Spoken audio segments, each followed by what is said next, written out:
Saudari-saudaraku terkasih dalam Tuhan Yesus Kristus, selamat pagi dan berkah dalam. Kita berjumpa kembali dalam renungan harian kita, Sabtu 1 Oktober 2022, bertepatan dengan Sabtu Imam. Berdoa untuk para imam, terutama mereka yang mengalami kesulitan dalam karya di tempat-tempat yang jauh. Hari juga kita rayakan pesta Santa Teresia dari kanak-kanak Yesus, perawan dan pelindung misi. Lahir di Perancis 2 Januari 1873. Putri bungsu dari keluarga yang amat saleh, Louis Martin dan Aseline Guerin.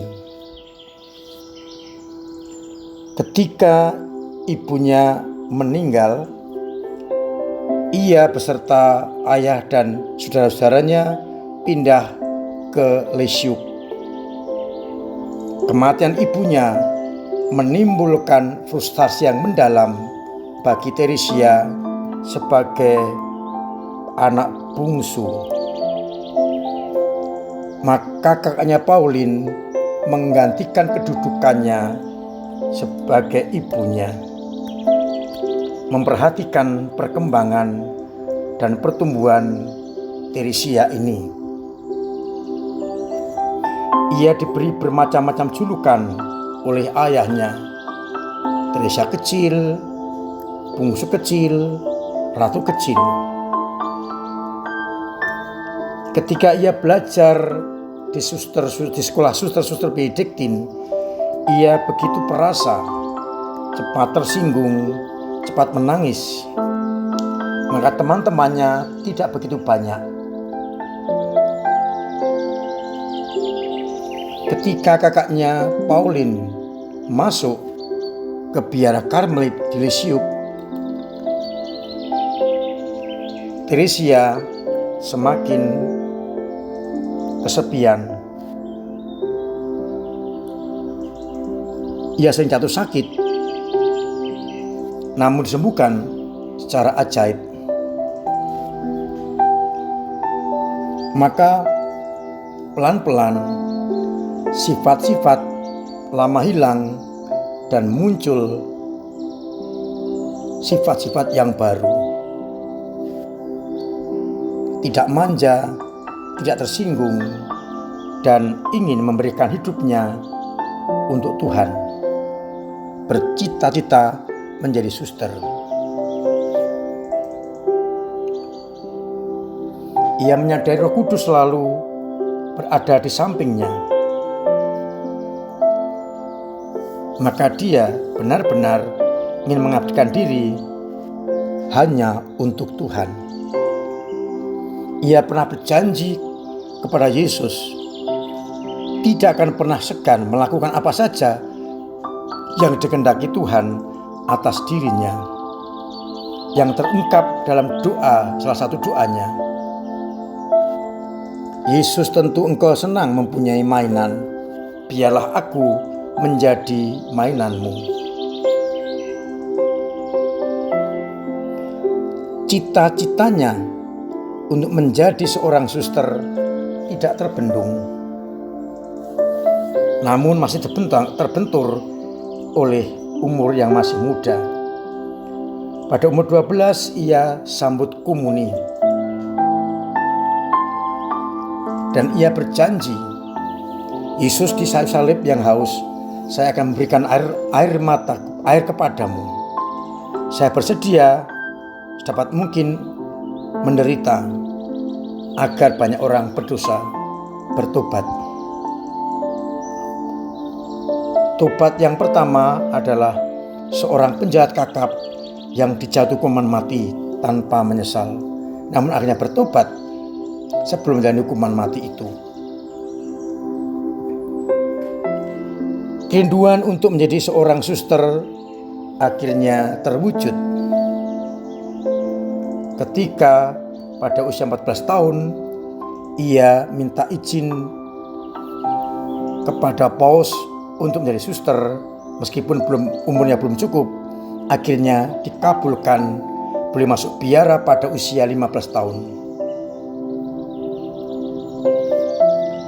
9 tahun lamanya ia hidup sebagai suster biasa, suster muda yang melaksanakan tugas doa harian dan mengatasi perasaan-perasaan marah, tersinggung, iri hati, dan sebagainya. Ia mencapai kesempurnaan hidup ketika ambil jalan kesederhanaan. Hidup sebagai seorang anak kecil yang penuh cinta dan iman kepercayaan.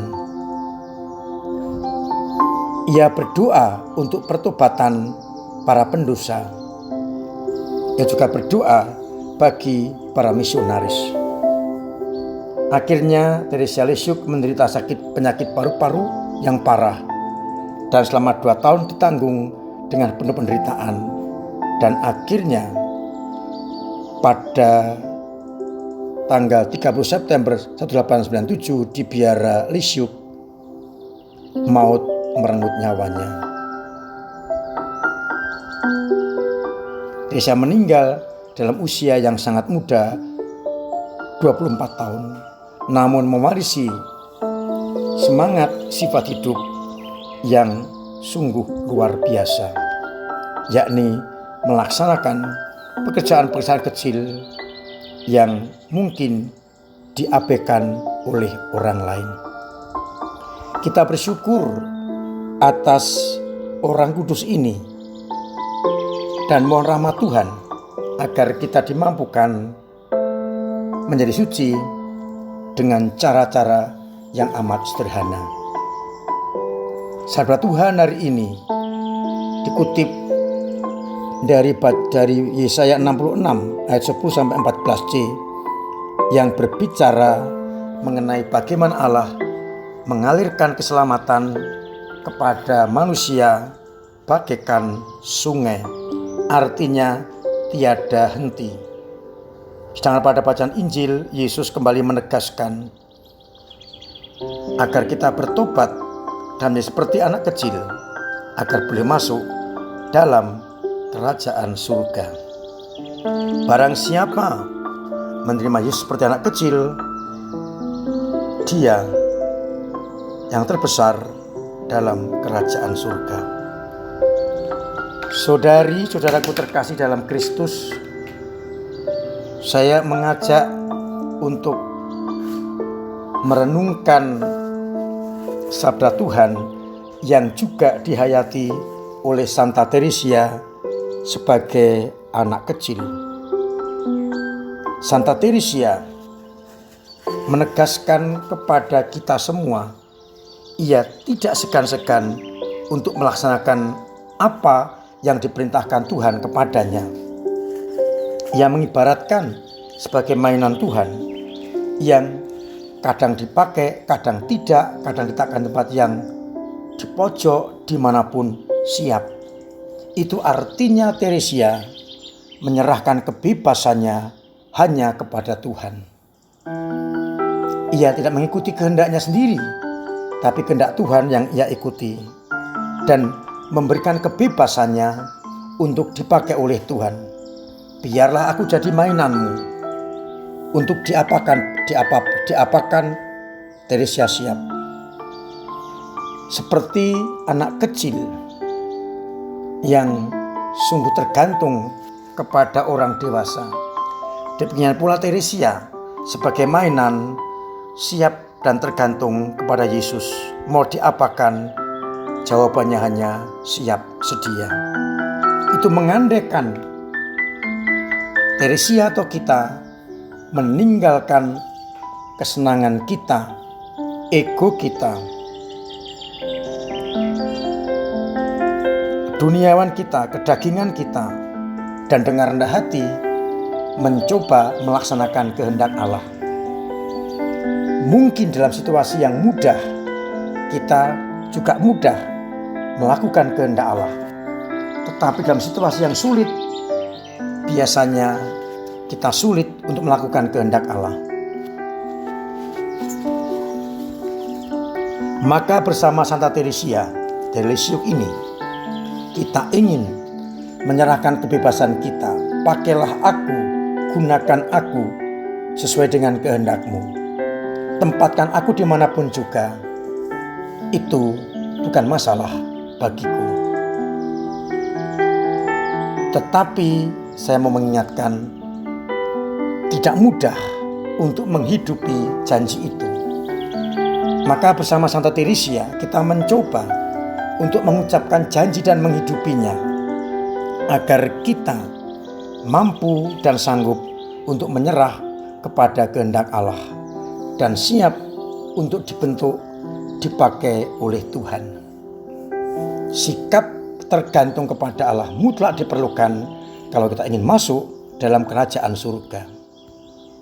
Semoga kita semua memiliki semangat seperti anak kecil yang dididik Santa Teresia, membiarkan dan memberikan kebebasan kita kepada Allah.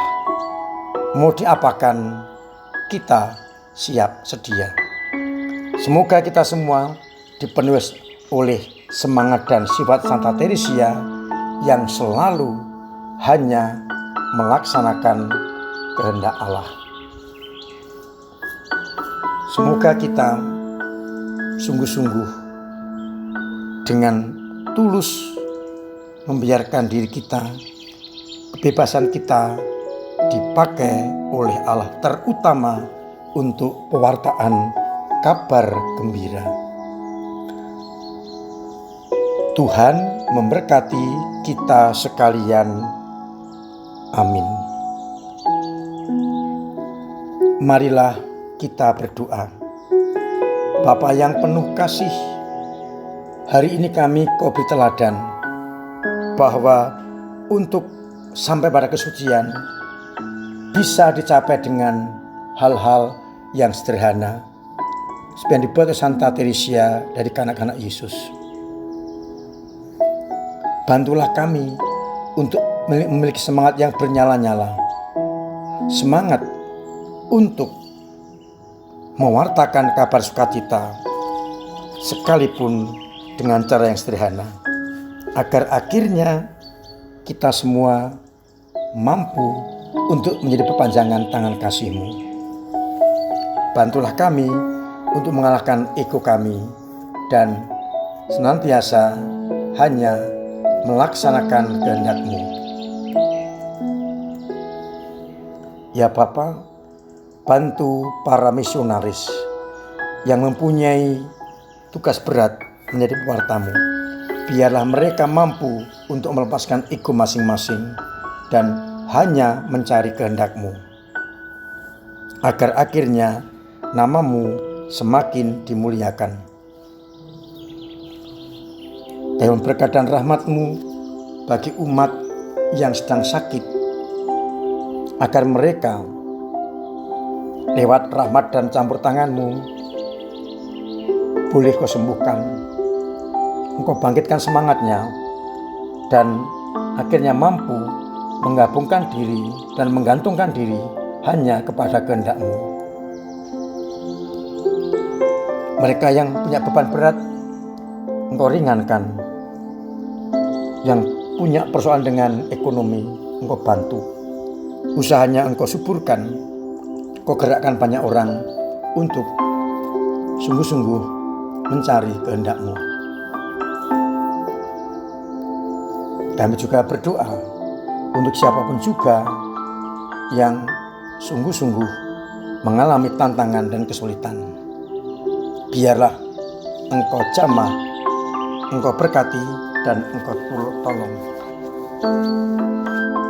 Kami juga berdoa untuk Nawanto, saudara kami yang sedang sakit. Semoga Engkau jamah, Engkau sembuhkan lewat apapun juga yang membantu kesembuhannya. Tabahkanlah hatinya dan berkati juga istri dan anak-anaknya. Akhirnya ya Bapa, semoga Engkau berkenan berkati kami semua, Bapa dan Putra dan Roh Kudus. Amin. Saudari-saudaraku terkasih dalam Kristus, saya ingatkan agar kita tetap memenuhi protokol kesehatan dengan vaksinasi, dengan memperkuat imun, dengan cuci tangan, dengan jaga jarak, pakai masker, agar kita benar-benar terbebas dari ancaman virus corona.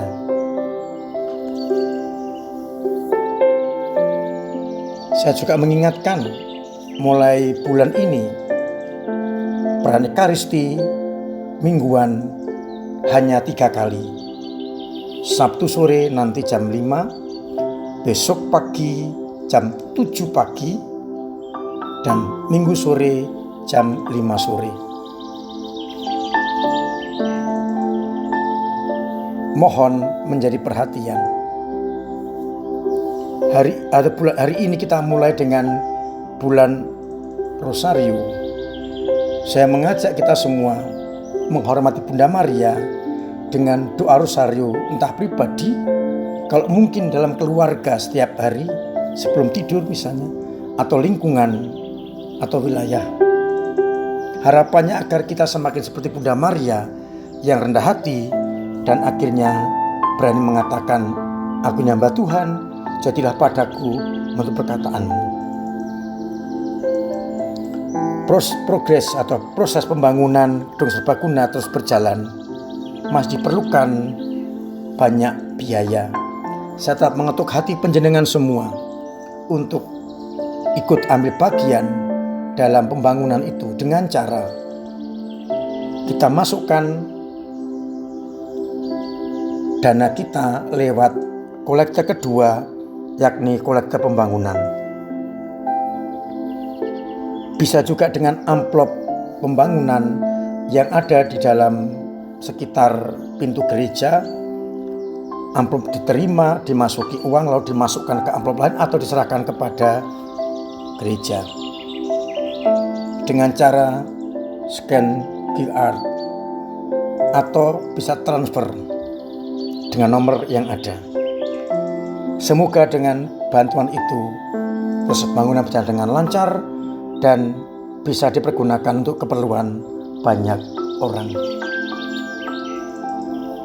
Saya mengucapkan terima kasih kepada semua yang peduli akan kegiatan gereja, kegiatan pembangunan, dan apapun juga yang berikan untuk Tuhan lewat gereja. Semoga Tuhan memberikan berkat melimpah atas kita semua. Akhirnya selamat pagi, selamat merenungkan, salam sehat, Tuhan memberkati.